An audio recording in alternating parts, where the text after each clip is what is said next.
اما یک مورد را باید حتما یادآوری کرد و آن اینکه وقتی محمد رضا شاه دید مردم نجیب و ساده دلش فریب خمینی و جریان‌های سیاسی چپ را خورده‌اند، نه آنها را قتل عام کرد و نه زمینه مداخله خارجی را فراهم کرد، بلکه با جانی خسته و جسمی رنجور خاک وطن را ترک کرد تا مردم پس از 47 سال دست به دامان فرزند او شوند و فریاد بازگشت پهلوی سر دهند و به جرم این بیداری رژیم خمینی آنها را قتل عام کند.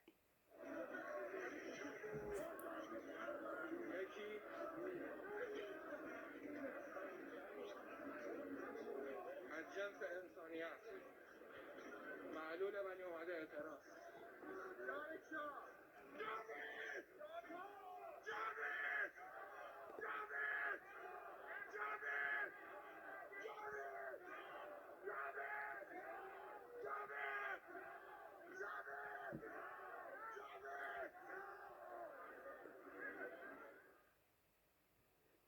یک پرستار از اصفهان پس از 3 هفته که توانسته به اینترنت بین الملل وصل شود، روایت عجیب از عشق معترضان به پهلوی ارائه داده.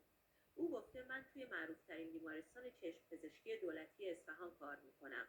چیزهایی که شب فراخوان اول و دوم و سوم توی بیمارستان دیدم رو هیچ جوره نمیتونم فراموش کنم. پسری که تیر خورده بود توی سرش و از شدت ضربه چشماش پریده بود بیرون و هر چقدر بهش میگفتیم تا هوشیاری اسمتو بگو خانواده‌تو خبر کنیم، میگفت نه اسم منو رضا پهلوی ثبت کنیم، که همون شب توی آمبولانس در حال اعزام شهید شد. این پسر جوان مانند بسیاری دیگر از ایرانیان دریافته بود که با پهلوی صاحب خانه می شود.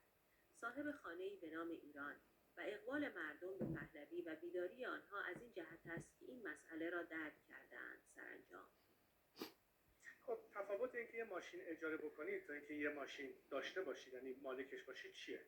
مثلا شما قرار ماشین رو تحویل بدین اگه اجاره باشه قبلش میبرینش کارواش، خطی بهش میفته فوقش میدون کالژن دمیج هم دادم اینشورنس تکر میکنه مهم نیست. ولی اگه مال خودتون باشه اون ماشین ازش مراقبت میکنین، به موقع سرویس میبرین، روغنش رو چک میکنین، پاککنش رو عوض میکنین. برای این فقط ماشینه، چه برسه به اینکه خودتون رو صاحب و مالک یک کشور بدونید. این کشور متعلق به تک تک ماست.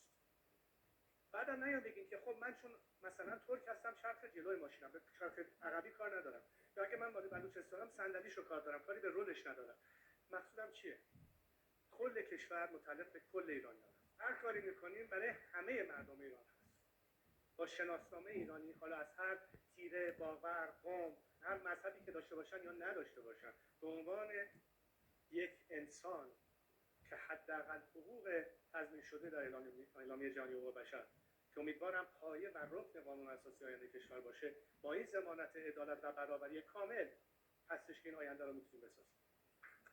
شاهزاده رضا پهلوی روز چهارشنبه در گفتگو با جرسالم پست اعلام کرد که آماده است به ایران برگردد، حتی قبل از سرنگونی رژیم. شاهزاده پهلوی ضمن ابراز همدردی با خانواده‌های جانباختگان به آنها قول پیروزی و آزادی داد و باز هم تاکید کرد که در آرزوی بازگشت به وطن و در آغوش گرفتن آنها و بازسازی ایران است. سخن من امروز با تمام خانواده‌های